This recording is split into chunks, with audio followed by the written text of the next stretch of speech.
Frink, and she's going to be subbing for Ron Tooley, who's out with Bob James. So, band, it's Laurie Frink. Now here is a tough situation. Coming in cold to do a recording session. No rehearsal, just sit down and play, and do it right. Here we go, we're rolling. Okay. All right, let's go.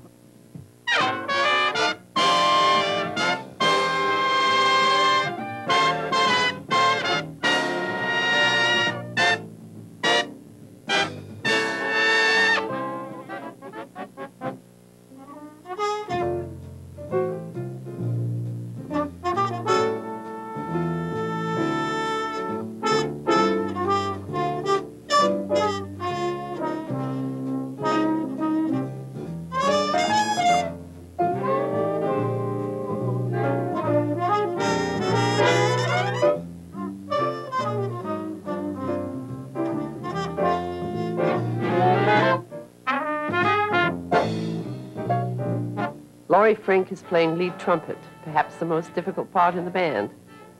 Not only does she have to hit all the high notes, but the way she phrases a passage is the way the rest of the band will play it. Here she is, one woman, leading the way for 16 men. I think that's great.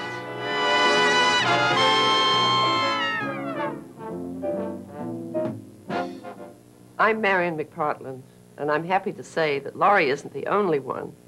There are women everywhere in jazz, playing the trumpet, saxophone, drums, all the supposedly masculine instruments, and playing them very well. You'll see a lot more women playing today than in the early days of jazz. But really, they've been there all along. They just haven't been quite so visible. Now, in this show, I'd like to look with you at some of the women who have played jazz over the years and see how their situation has changed from then to now. Everybody knows about Louis Armstrong and Roy Eldridge and even a number of lesser trumpet stars of early jazz. But who except the die-hard jazz fan knows about this wonderful player, Dolly Jones Armina?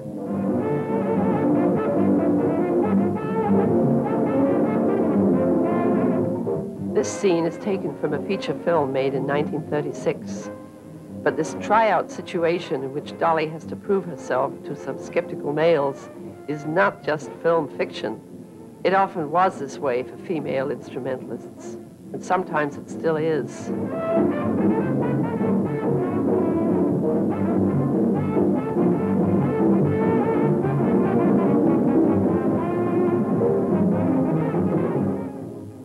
Just listen to Dolly play. The warmth of her tone, the easy way she gets around the horn, how quick she is, and the lovely ideas that flow out of her horn. This is really a trumpet player.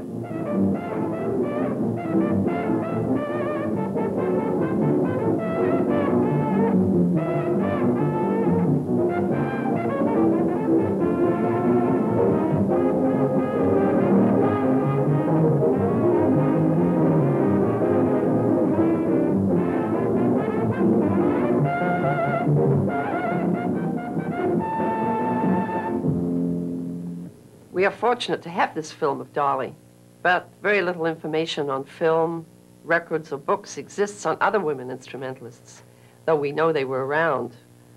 Now just take a look at this brief but remarkable excerpt from this experimental sound film made in 1923, when jazz was in its infancy.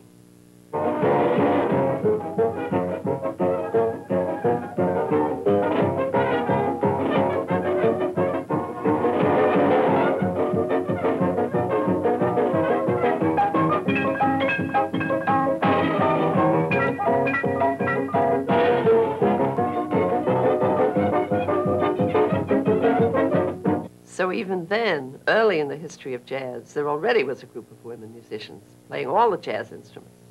I find this film fascinating. Who were those women, and where do they come from? We don't know anything about them. And how many other women at the time were also playing instruments, trying to get work as jazz musicians? Some women managed to pursue careers playing jazz, but they were almost all piano players. Lil Hardin, for instance, who played with King Oliver and Louis Armstrong. She later married Louis and wrote some of the songs he first recorded. And then, of course, there was Mary Lou Williams, whose career began in the 20s. But for horn players, it was a different story, and that had to do with the prevailing attitudes towards women. Women weren't even supposed to play jazz at all, let alone blow a horn or play the drums. That took the sort of breath control and strength that only men were supposed to have. And like any woman who wanted to have a career, women trying to play jazz faced the pressure of being told their responsibility was to the home and their role was to get married and raise a family. These were the attitudes of the time, and they took their toll. Women were rarely encouraged to play an instrument, nor were they easily accepted once they could. As a result, there were less women who even tried, and more who dropped out along the way. To me, these early women instrumentalists who stuck it out and endured were pioneers, the forerunners of all of us playing today. While there is a lot we don't know about early jazz women, we can get some sense of what things were like by looking at the big band era, which began in the 1930s. This was the music America listened to and danced to back then, and there were big bands playing everywhere. Here is the Jimmy Dorsey Orchestra. No women here, as you can see. The band swings, and it has some good individual soloists, and Jimmy is serving a legitimate function in front of the band, leading them musically and contributing a nice clarinet solo.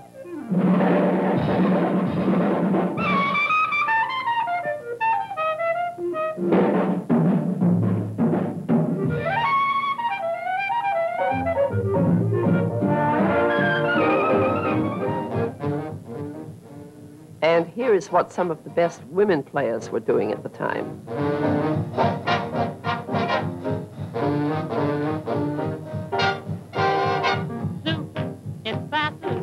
It's mellow. Zoo, it's a rhythmical scoot like a cello. Well, all rude, give it a boot, swing it, fellow. Zoo, it's quicker than quick without gender. Zoo, it's a musical toot on a bender. Well, all rude, give it a boot, it's a sender. Even though this is one of the busiest periods in jazz history, the work wasn't with men. It was with all-girl orchestras. That's what they were called. Like this one, led by Thelma White. This band swings, too, and they're all good musicians. And the soloists are fine. Listen to that exciting tenor player.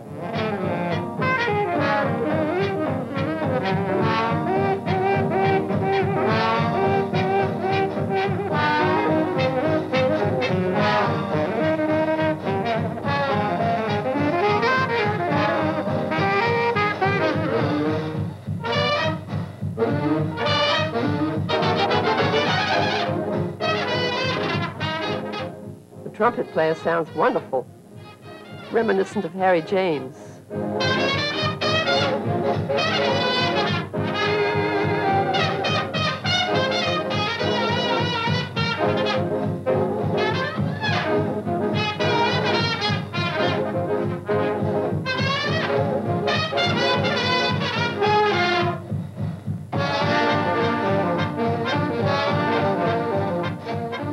And the musicians are playing together in perfect precision.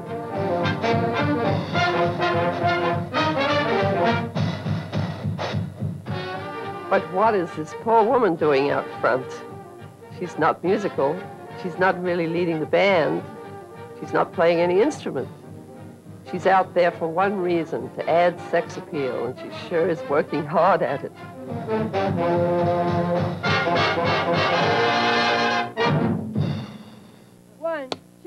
One, two, 3, 4.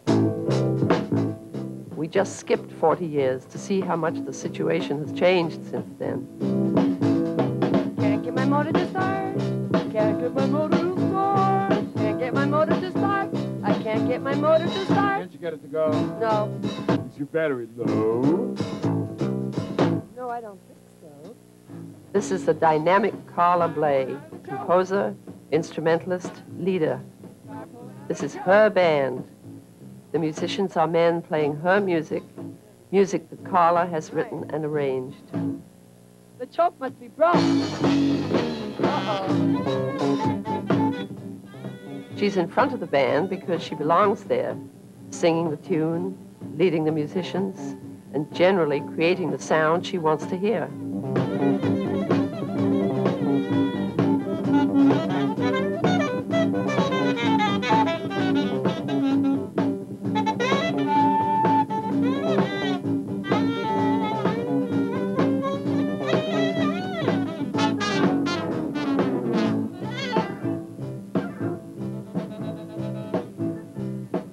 Carla performs with her band throughout the world, and her compositions have been played by many other groups as well as her own.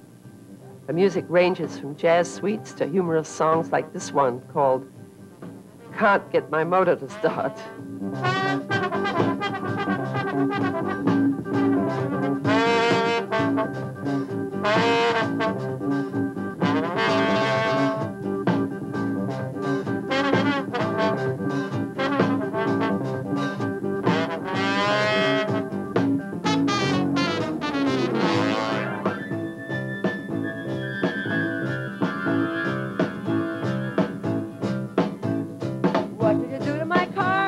What did you do to my car? It won't work anymore, and I don't have any way to get home. Well, we took it apart, but we can't make it start. They ruined it. We want to go for a ride. Let's push over a hill. Oh. We want to go for a ride. Let's push over a hill. What? We want to go for a ride. Let's push over a hill. Over a hill? Oh. Then it will go by gravity. You mean like you push it over the hill and it goes down the hill like that?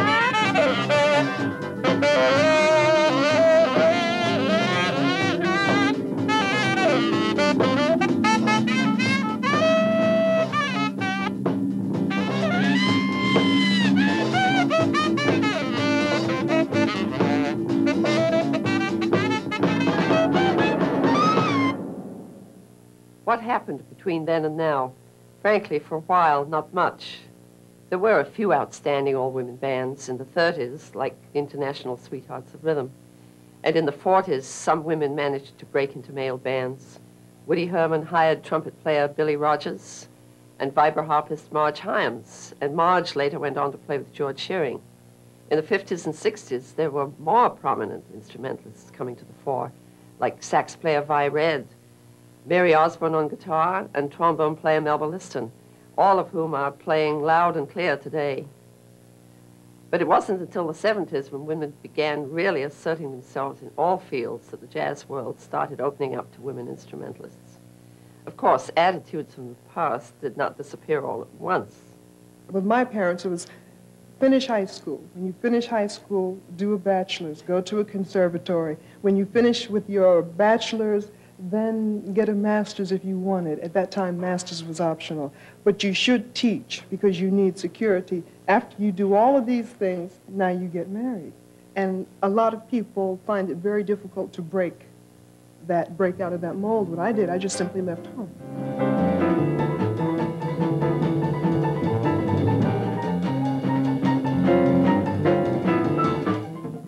This is Sharon Freeman leading her own group. It wasn't easy for Sharon after she left home. She had to put herself through school, supporting herself through teaching and an occasional job with a band. But she made it, and now she's in steady demand as a pianist, French horn player, arranger, and composer.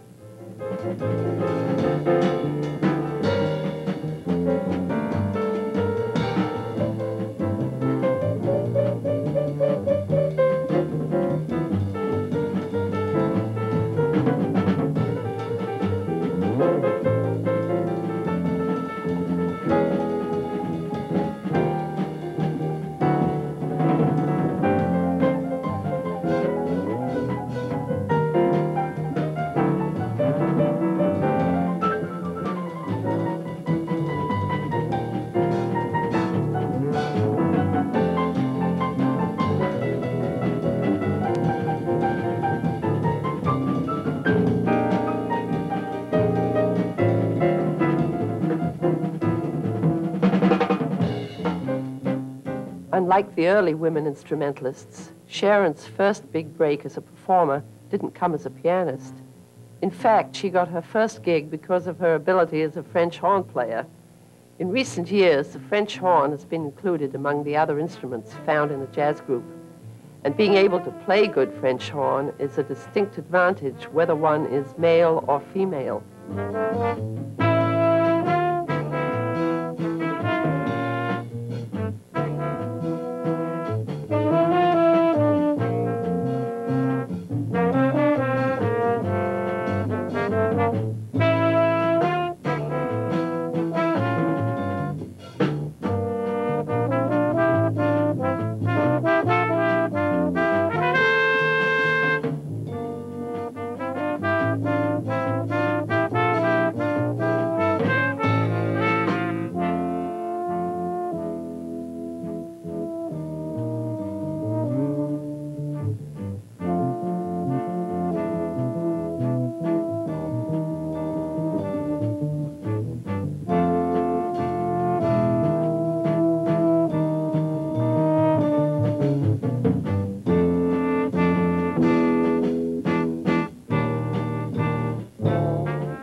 For Sharon and other women jazz musicians, an important breakthrough came with the establishment of festivals dedicated entirely to them, places where women instrumentalists could play and gain exposure and recognition, just as men do in all the other festivals. Here are Carol Comer and Diane Gregg, co-founders of the Kansas City Women's Jazz Festival. We were driving back from the Wichita Jazz Festival, which was a tremendous event, and we're lamenting the fact that Kansas City had nothing comparable. Kansas City being the cradle of jazz, we thought that was kind of sad, and so Carol said, I have a radical idea. Why don't we put on a women's jazz festival in Kansas City? That came out of the fact that women very rarely ever get featured at jazz festivals anywhere in the world. And we laughed about that for a while on the way back from Wichita, and the longer we drove, the more reasonable and rational the idea seemed. So when we got back, we called Marion McPartland. She was very excited about it. We had both met Marion. She said, I don't think it's ever been done. Let me know what I can do to help. I would love to be a part of it. We incorporated in May of '77, had our first board meeting in June of '77, and had our first festival in March of '78. And this is number 4.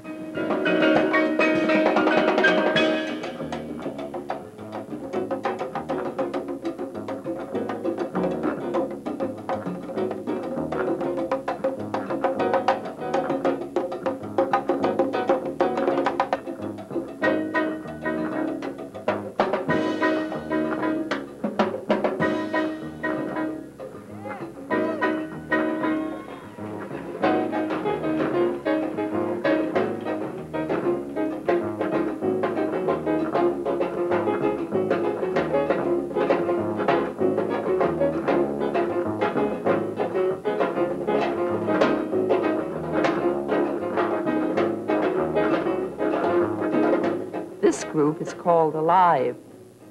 They formed their group not only out of a desire to play together, but out of their common belief in the goals and concerns of the feminist movement. They bring an exciting, percussive approach to jazz, and they're obviously up for their festival performance.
I come to call. But when the truth is known, she's very human after all. I started going to women's concerts, and I really wanted to be doing it with women. It seemed real important to the heart of what it was I wanted to do, to be doing it with women. So I went to some festivals, the one in Champaign-Urbana that you may know about, and the one in Michigan. And I realized there was a place for me. There weren't hardly any other scat singers. And I said, boy, if I could get a band together, this would be really good. This isn't happening yet. So I went back home, and I went to this jam session for women in jazz, and there was Carolyn playing her ass off. I said, oh, boy, this is great. And then we played a gig together, and Vinnie came to the gig, and she got all turned on and came up afterwards and told us she was a cellist and bass player. And then we hooked up, and it's been a real opening experience. I've started writing music for the first time in my life so that my own creativity is really involved in terms of the music itself. I fortunately came in at a time when these women's jazz festivals were getting very much in vogue. I think it's something that was in the air about 3 or 4 years ago. It's now a little bit cooling out a little bit, which I think is even better. Why? Because I think it's putting things back in their natural perspective. That is, we're musicians and not women musicians. We're musicians, and we're playing like everybody else.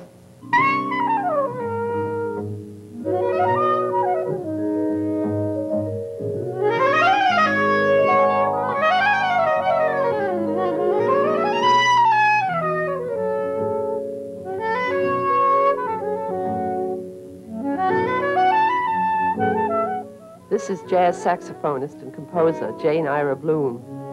And I think she sums up where we are today, or at least where we're going. We're musicians with no qualifying word needed, like male or female, just musicians.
The path to becoming a jazz musician is not smooth. It takes patience, practice, dedication, commitment, talent, and not a little luck. There are already enough obstacles on this path. Women shouldn't have to face any more. And in the end, the reward is the same, for men or for women. The sheer, unmatched pleasure of making music, of playing jazz.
Thank you.